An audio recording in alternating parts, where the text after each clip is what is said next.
female bonding much than what it used to be, what I felt when I was younger.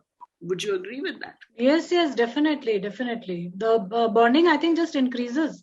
And there's no age for the bonding. It's like it's there forever. Like, I think even when we become grandmothers, great grandmother, if it's there in our destiny, I think that bonding is always going to stay. And especially the bonding that you have as a child, the school friends you have, the cousins you've grown up in, because we also grew up in a joint family. So the bonding I have with my cousins in my joint family, that kind of bonding, I don't think my children will ever experience. Ek to they are boys, so I think that bonding is less between boys to boys cousins. And otherwise also, I think the feminine bonding is very strong. Okay, then a female energy. That female energy is very strong. That male energy, I don't think I've seen such a strong male energy anywhere. The female energy is far stronger than a male energy.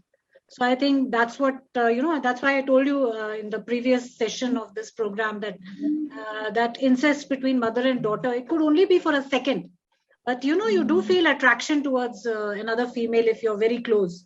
If you're, living in under the same roof, or your best friend or sister or daughter, or, that even if it's for a second, it's there. That physical attraction is there.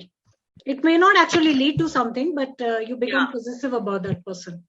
And it's more of a function of an expression of the feelings, the love. Exactly. Yes. Either we verbalize it or we show it through our actions.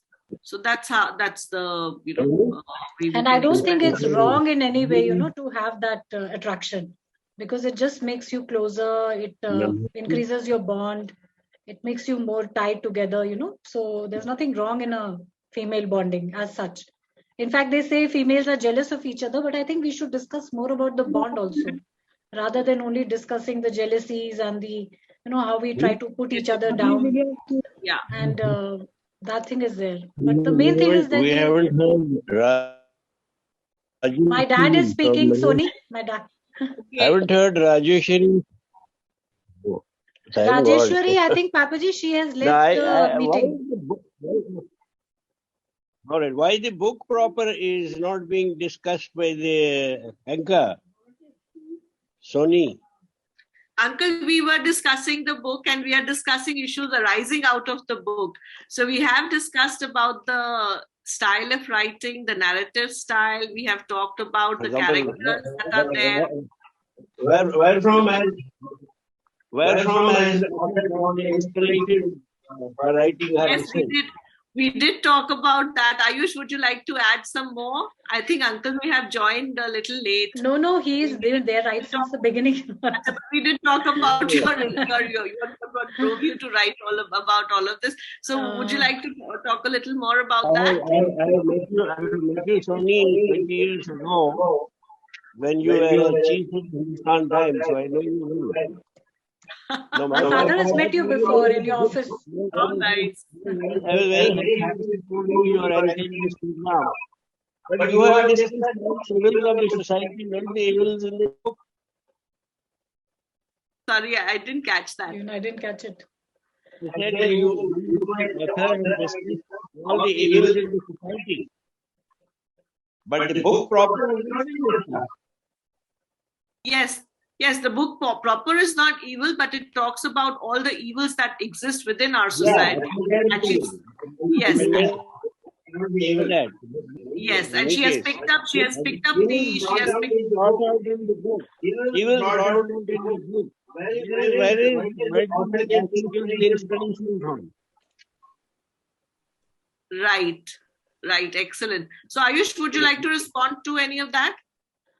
Actually, as I said before also, this was a collection of many thoughts and what I've heard, experienced also, and heard from many people, my friends, my cousins, and otherwise general also, women in general, about all these small evils. And this thought was there in my mind for the past more than 10 years. Like if 18, I met you, Soni.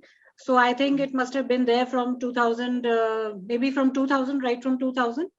But because of the pandemic, as I mentioned before, I just got the time to sit down and actually write this, page by page. And somebody was asking me, what is your style of writing? I also wanted to ask you about your process, about how you actually did get down to writing, because everyone had time, but everyone didn't write the book. The pandemic affected all of us in the same way. Yes, and we all did have time, but all of us did not write books, and you did. So how did you do it? What kind of a discipline did you instill in yourself? No, this thought came in my mind that it's now or never. This came in my mind that if I have to write it, it has to be now, because I had 7 to 8 hours at my disposal. And how many web series can you watch? How much can you cook? How many new things can you make? And I remember Minu also really encouraged me. She always used to tell me, you should have become a journalist. You went into the wrong profession. You became a dentist. She would always tell me this, and she said, you're totally in the wrong. Even my father always says that, I wish I was not so busy in my office during the time where your career was being made. You would have been made sure you become a journalist. So I thought, yes. So I said, it's now or never. I have to do it now. This is the time. And if I don't do it now, then this book is never going to come. This topic was so serious and so essential that I felt people should know what is happening behind closed doors. This is, at least if even 10 people read my book, they'll know, okay, behind this house, all this is happening. This is actually taking place. This is not a story or fiction or something. These things actually happened. Although the murders may not take place, but the episodes, the incidents are quite possible. No, you have made the murder also possible in the book.